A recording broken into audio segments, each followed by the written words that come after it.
And yes అది అసలు ఇవాళ ఏది అందరు బాగున్నారా?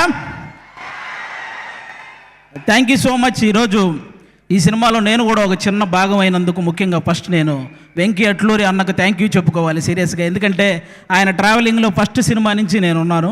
వీటి గురించి మాట్లాడే ముందు నేను ఒక సినిమా గురించి మాట్లాడాలి. ఒక్క నెగిటివ్ రివ్యూ కూడా లేకుండా రివ్యూవర్స్ అందరి చేత హ్యాట్స్ ఆఫ్ అనిపించుకొని, ఆడియన్స్ అందరి చేత క్లాప్స్ కొట్టించుకొని, ప్రొడ్యూసర్ల చేత షబాష్ అనిపించుకొని, నెట్ఫ్లిక్స్ అనే ఒక పెద్ద ఓటీటీ సంస్థలో అంటే కొన్ని నెలల పాటు ట్రెండింగ్లో ఉంది. తర్వాత నేషనల్ అవార్డే వచ్చి ఇంట్లో ఉంది. ఆ సినిమా పేరు లక్కీ భాస్కర్. అది తీసిన డైరెక్టర్ మన వెంకీ అట్లూరి గారు. మామూలు విషయం కాదు. అప్పట్లో మాయాబజార్ అని, శంకరాభరణం అని, రుద్రవేణ్ అని ఇలాంటి క్లాసిక్స్ గురించి మనందరం మాట్లాడుకుంటాం. ఈ జనరేషన్కి లక్కీ భాస్కర్ కూడా ఒక క్లాసిక్ మూవీ అనమాట. అలాంటి మూవీ తీసిన వెంకీ అట్లూరికి నిజంగా థ్యాంక్ యూ సో మచ్. నాకు మా గురువు గారి డైలాగ్ ఒకటి బాగా గుర్తొస్తుంది. త్రివిక్రమ్ గారి డైలాగ్ ఒకటి అరవింద సమేతలో, ప్రతి 30 సంవత్సరాలకి బ్రతుకు తాలూకు ఆలోచన మారుతూ ఉంటుంది. సినిమా వాళ్ళు దాన్ని ట్రెండింగ్ అంటారు, అలాగే వ్యాపారస్తులు ఫ్యాషన్ అంటారు, రాజకీయ నాయకులు తరం అంటారు, నార్మల్ జనాలు జనరేషన్ అంటారు. ప్రతి జనరేషన్లో ఒక గొప్ప థాట్ను ముందుకు తీసుకెళ్లే వాళ్ళని టార్చ్ బేరర్ అంటారు.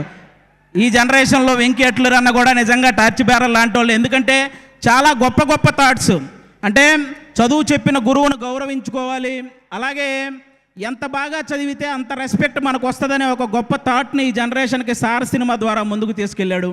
అలాగే ఎక్కువ వేగంతో నడిపే బండి అయినా, వేగంగా వచ్చే రూపాయి అయినా ఏదో ఒక రోజు మనల్ని కింద పడేస్తుంది అని అత్యాశకు పోకుండా ఉన్న దాంట్లోనే ఎంత సంతోషంగా ఉండొచ్చు అనే గొప్ప కాన్సెప్ట్ని, ఆ థాట్ని మళ్ళీ లక్కీ భాస్కర్ సినిమా ద్వారా ముందుకు తీసుకెళ్ళాడు. ఈరోజు ఈ విశ్వనాథ్ అండ్ సన్స్లో సూర్య గారితో అంటే ఒక ఫ్యామిలీ సబ్జెక్ట్, అంటే మార్నింగ్ షో ఫ్యాన్స్ షోకి కూడా ఫ్యామిలీతో సహా వెళ్ళొచ్చు అనే ఒక మంచి సినిమా ఈ థాట్తో ఈసారి ముందుకు రాబోతున్నాడు. అలాంటి వెంకీ అన్నకి అంటే అప్పట్లో మనకి సినిమా పోస్టర్ల మీద హీరో గన్ను పట్టుకుంటేనో, కత్తి పట్టుకుంటేనో, గొడ్డలు పట్టుకుంటేనో రికార్డులు కొల్లగొట్టిన పోస్టర్లు మనం చాలా చూసుంటాం. కానీ హీరో సింపుల్గా ఇన్సర్ట్ చేసుకొని జేబులో పెన్ను పెట్టుకున్న రికార్డులు తిరగరాయొచ్చు అని, అలాగే హీరో షేర్ మార్కెట్ గురించి చెప్పినా 100 కోట్లు షేర్ కొట్టొచ్చని, ఈరోజు హీరో ఒక చేతిలో పిల్లాన్ని పట్టుకొని ఆడించినా కూడా రికార్డులతో ఆడుకోవచ్చని చెప్పిన డైరెక్టర్ మన వెంకీ అట్లూరి అన్న. సితారా ఎంటర్టైన్మెంట్స్లో లక్కీ భాస్కర్ సినిమాకి ముందు, లక్కీ భాస్కర్ సినిమాకి తర్వాత అనేలాగా ఆ ప్రొడక్షన్ హౌస్ ఈరోజు ఉంది అంటే దానికి వన్ ఆఫ్ ద రీజన్. అలాగే తొలి ప్రేమ సినిమా హిట్ అయినప్పుడు దాని తర్వాత మిస్టర్ మజ్ను కానీ, లేకపోతే రంగ్ దే కానీ ఇలాంటి సినిమాలు వస్తున్నప్పుడు వెంకీ అట్లూరి అనే డైరెక్టర్కి ప్రేమ, పెళ్ళి సబ్జెక్టులు తప్ప ఏమీ తెలియదు అని అన్న వాళ్ళకి అప్పుడు తీసాడు అసలైన ఆయుధాలు బయటికి. ఇక అప్పటి నుంచి అంటే ఒక స్థాయిలో ఆయన కొంచెం డిసప్పాయింట్మెంట్గా ఉన్నప్పుడు మన నాగవంశీ అన్న ఆయనతో నిలబడ్డాడు. ఈరోజు ప్రతి సినిమా విషయంలో నాగవంశీ అన్నని ఇంకో స్థాయిలో నిలబెడుతున్నాడు. అలాంటి సినిమాలు తీస్తున్నాడు. నాకు ఇంటి దగ్గర 2 అన్నయ్యలు ఉన్నారు, కానీ టీవీ పరంగా అభి అనే ఒక అన్నని, సినిమా పరంగా వెంకీ అట్లూరి అని అన్నని ఇచ్చినందుకు దేవుడికి థ్యాంక్స్ చెప్పుకుంటున్నాను. నిజంగా థ్యాంక్ యూ సో మచ్ అన్న, థ్యాంక్ యూ. ఇంకా ఈ సినిమాలో పెద్ద ఆర్టిస్టులు చాలామంది చేశారు. లెజెండరీ యాక్ట్రెస్ రాధిక గారు ఉన్నారు ఈ సినిమాలో. నాకు ఇప్పటికీ నవ్వింది మల్లె చెండు సాంగ్లో ఆవిడ స్మైల్ కానీ, ఆ డ్యాన్స్ కానీ ఎప్పటికీ మర్చిపోలేని, ఇప్పటికీ అదే హైపర్ యాక్టివ్తో ఉంటారు ఆవిడ. కాబట్టి ఆవిడకి థ్యాంక్ యూ సో మచ్ అండి. అలాగే ఒకప్పుడు 2 వ్యక్తులు ఇళ్ళ దగ్గర కార్లు అదే పనిగా ఆగుండేవి. అది ఒకటి రామారావు గారి ఇంటి దగ్గర, అలాగే ఒక జనరేషన్లో కోదండరామిరెడ్డి గారి ఇంటి దగ్గర కార్లు అలాగే ఆగేవి. ఎందుకంటే ఆయనేమో చూడడం కోసం, ఈయన డేట్ల కోసం. అంత సక్సెస్ఫుల్ డైరెక్టర్ కోదండరామిరెడ్డి గారి పెద్ద అబ్బాయి కూడా ఇక్కడ ఉన్నారు, సునీల్ గారు. ఈ సినిమాలో వన్ ఆఫ్ ద రోల్ చేశారు. ఆయన కూడా చాలా సపోర్ట్ చేశారు ఈ సినిమాలో. ఆయనతో పాటు నేను యాక్ట్ చేస్తున్నప్పుడు ఆయనకు కూడా థ్యాంక్ యూ సో మచ్. ఇక మమితా బిజ్జు గారి గురించి చెప్పక్కర్లేదు. తమిళనాడు సీఎం గారితో యాక్ట్ చేశారు, ఆవిడతో కలిసి నేను యాక్ట్ చేశాను. ఇంకా అంతకుమించి ఇంకా మనందరం ఈరోజు ఇంతమంది ఇక్కడికి వచ్చారంటే దానికి మెయిన్ రీజన్ సూర్య గారు. సార్ గజనీ సినిమాలో మీరు మర్చిపోతారు, కానీ ఆ సినిమా చూసినప్పటి నుంచి మిమ్మల్ని మేము మర్చిపోలేదు సార్. అంటే తెలుగు సినిమా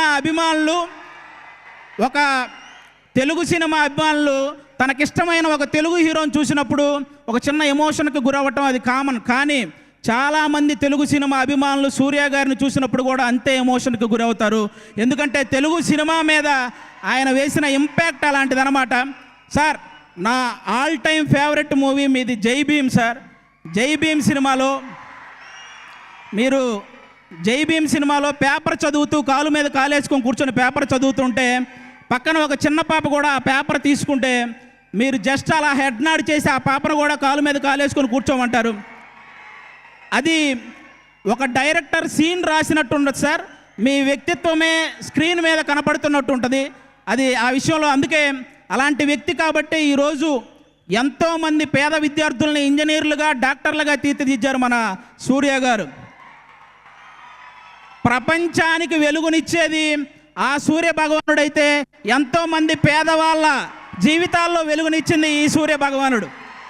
కాబట్టి ఖచ్చితంగా మీరందరూ ఆ విషయంలో క్లాప్స్ కొట్టాలి.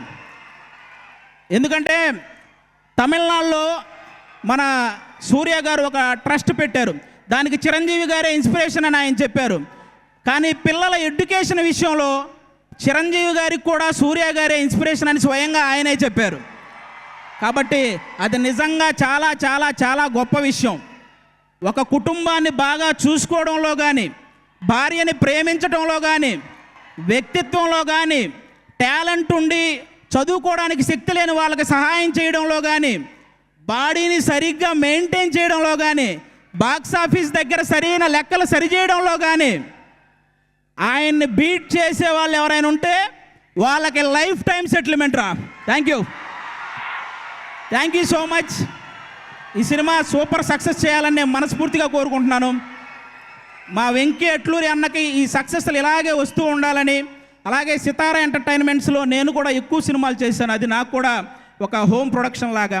ఆ ప్రొడక్షన్లో కూడా సక్సెస్లు ఇలాగే మొన్న లెనిన్తో ఎలాగైతే సక్సెస్ వచ్చిందో ఈ సినిమా కూడా అంతే బ్లాక్ బాస్టర్ అవ్వాలని మనస్ఫూర్తిగా కోరుకుంటున్నాను. 6 గంటలు స్టేజ్ చేయటం ఎంత కష్టమో ఆ స్టేజ్ మీద 3 గంటలు ఎంటర్టైన్ చేయడం కూడా చాలా కష్టం. సుమగారికి కూడా థ్యాంక్ యూ